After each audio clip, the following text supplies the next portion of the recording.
Hey everyone, welcome back. It's Bobby. I have a real pretty card I made this morning.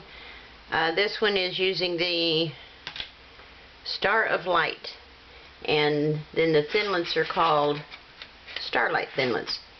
And this is a technique where you emboss with your dies, and I used this one out of the Starlight Thinlits. And then you heat emboss it, and it turned out so pretty. And I used a little piece of foam to mount behind it just to give it more texture so it would stay flat through mailing and not get caved in the center. And then my envelope is from the same stamp set, and it says Star of Wonder, Star of Night. And the inside piece has a verse from the Star of Light stamp set. It's this pretty big one up here, so I won't read it all to you, but it's a real pretty verse. It's about the shepherds. But for this process, what you do is make your regular sandwich with the two plates.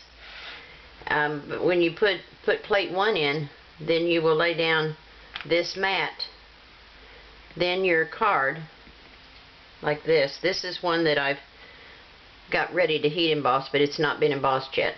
And you'll lay your card on top of this. This is a spellbinder mat, and they come 2 in a package. They're not very expensive at all. They're pretty reasonable. And then you will put your Versamark on the die just lightly, so that you don't want to get it down in these recessed areas, just on the cutting areas. And then you lay it on your card, and be careful you don't shift it, or it'll distort your image.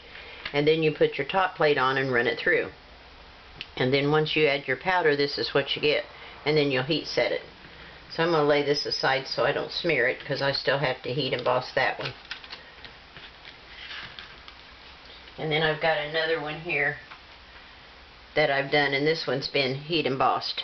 And you can see the shine. It makes a real thin image of it, real thin line. It's so pretty, and it's also embossed. So it's recessed, plus it has the embossing powder. And then I used Best Wishes for the Season. And my card base is Whisper White, and it's 4 1/4 by 11, scored in half. And then I'm just going to put a piece of fun foam on the back of this. It just gives it more stability, especially when you're going through the mail. I like to use that dauber end when I'm doing the fun foam. The tape runners don't really stick to the foam very well. And then I'll put some more on here.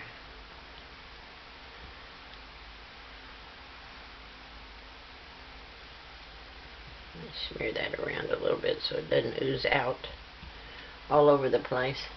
You know, when you feel like these things are empty, because they sit like this all the time, there's always going to be glue down here. So if you use the dauber end when you're doing the back side of your card and doing a larger area, that way you can use up the glue that's stuck in the bottom.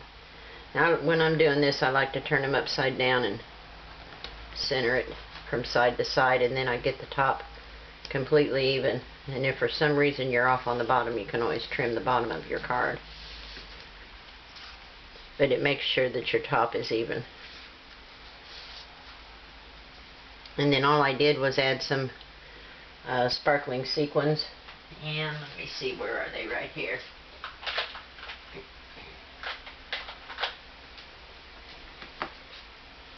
These little sequins are so pretty, and they add a lot of shine to it.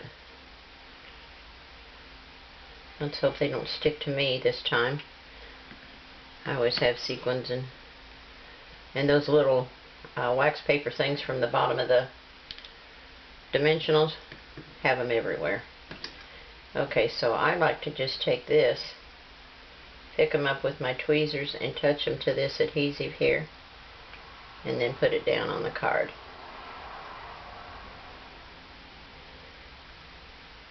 Otherwise, I have it all over me.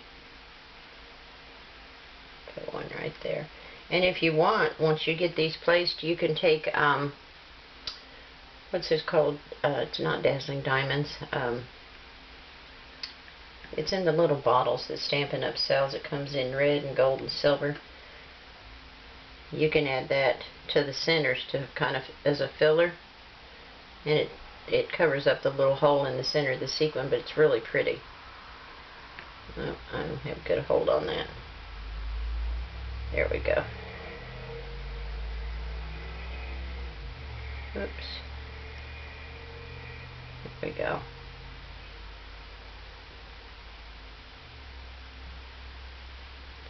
Put one down here.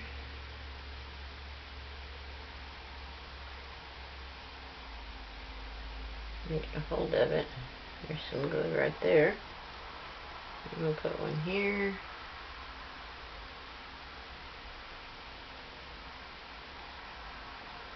I'm getting kind of heavy on this side, so I need to put something over here.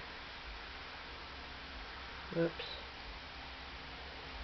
And this little one. This little guy here.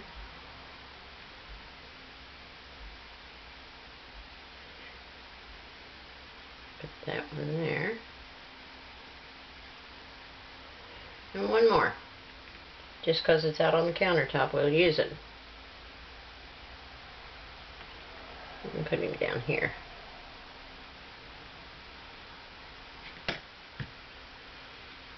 You know, I think it's called Dazzling Details. I believe that sounds right. Okay, so there you go. It's all set. And there's the one I already had made. Isn't that pretty? And then I did add a, let me do that too, I forgot. I added a sequin to the center of the star. I'll do that. Gives it a little extra oomph. I thought that was two. I guess it's just one. Okay. I'll put this little guy right in the center. And then once your glue dries, you can go back and fill it up with the Dazzling Details. And just gives more sparkle to it. Isn't that pretty? It's a fun technique to do too. It's really, really fun. So I hope you enjoy this video. Oh, by the way, here's another one that I did. And it's okay. It wasn't my favorite. It doesn't have the sparkle I thought it would have. This is done with one of the ornament dies. And I did it with silver on black. And it turned out okay, but I thought this one was a lot prettier. It just shows up better. Maybe I should have used white on it, I don't know, but I didn't think it showed up as well. But it's a process. It's something new for me to try, and I really enjoyed it, and I wanted to share it with you guys. So if you enjoyed this video, give it a thumbs up, and I will see you soon. Thanks a lot, guys. Bye.